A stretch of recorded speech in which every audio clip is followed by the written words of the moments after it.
और उस समय में जो पढ़े लिखे थे मोतीलाल चट्टोपाध्याय, तो उनका एक इंग्रेज का जमाना था, उस समय पर आप ही था, गवर्नमेंट था, उनका एक अच्छा नौकरी भी मिल गया।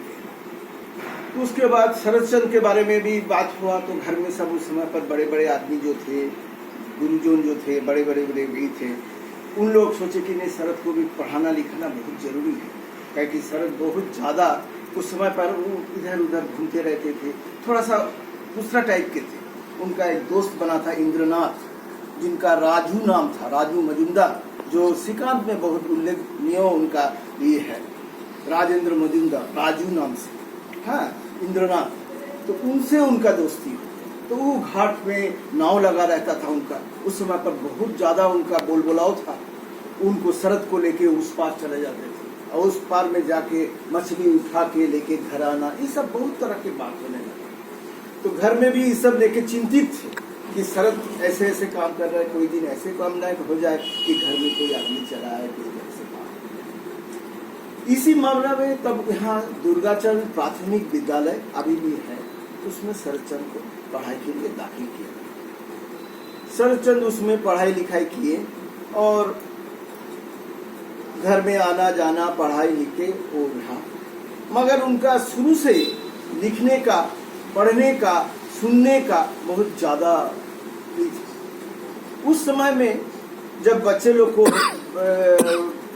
माने चाची जेठीमा इन लोग जो रहते थे सुलाते थे दोपहर में, तो अभी सो जाओ, तो उस समय पर कोई कोई अच्छा राइटर का गप सुनाते थे। शरदचंद्र उस राइटर का गप जो भी सुनाते थे बहुत माने बहुत उत्साह के साथ उस गप को सुनते थे और समझते थे।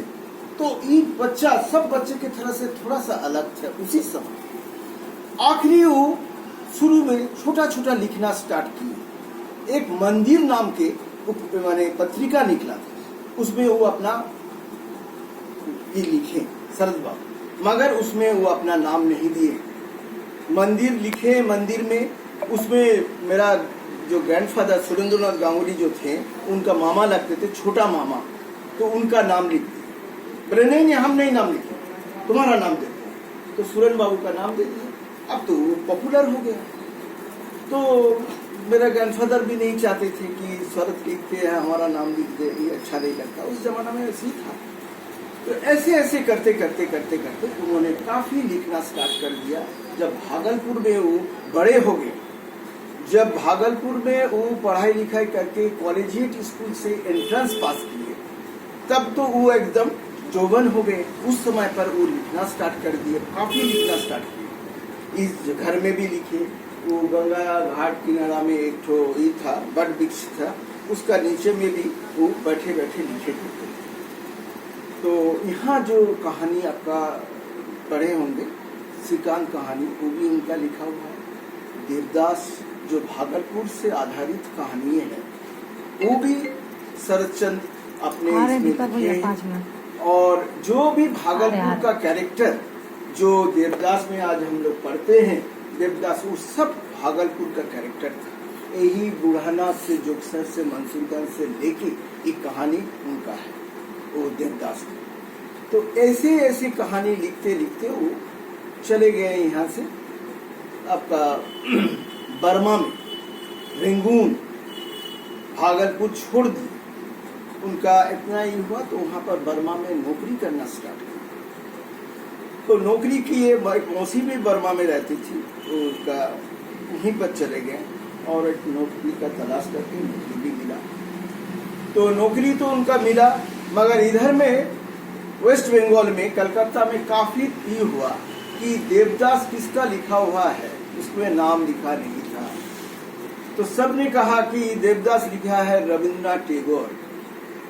तो ठीक है भाई, रविंद्रनाथ टैगोर ही लिखा है। तो रविंद्रनाथ टैगोर का पास चला गया शांति निकेतन बोलपुर में।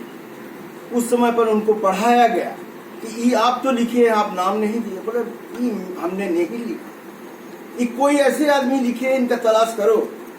तब वो तलाश किया और उसके बाद वो फिर वहाँ पर रेंगून से उनको कलकत्ता वापस आना। और आके उसके बाद कलकत्ता में और बंगाल में बहुत कहानियां उन्हें लिखे और उनका काफी माने उनका जैसे परिणीता और भी है, छोटी बहू, हाँ बहुत तरह से कहानी माने स्वामी, बहुत तरह उनका कहानी है, सब पॉपुलर है, यही है। और इस मकान में उनका आना लास्ट तक रहा। जब जगद्धात्री पूजा मेरे यहाँ होता है तो उनको आगे उनका छठ पूजा बिहार का उसको बहुत ही अच्छा लगता है। सरस्वती बाबू कहते थे कि नहीं हम जाएंगे तो छठ पूजा देखते हुए जगद्धात्री पूजा देखेंगे। तो छठ पूजा में आते थे और ये आदमपुर घाट में छठ पूजा देख के जगद्धात्री पूजा उसके एक दिन बादे होता है, वो पूजा करके उसी समय चले जाते। तो उनका यही कहानी है, उनका यही विशिष्ट वैशिष्ट्य है, यही सब चीज इसलिए लेके हम। आपकी एक छोटी बेटी है ना? हाँ। बहुत धन्यवाद नहीं वो सुंदर तरीका से उनके जीवन के बारे में प्रकाश डाले, उनके जीवन कथा के बारे में प्रकाश डाले, इसके लिए आपको हम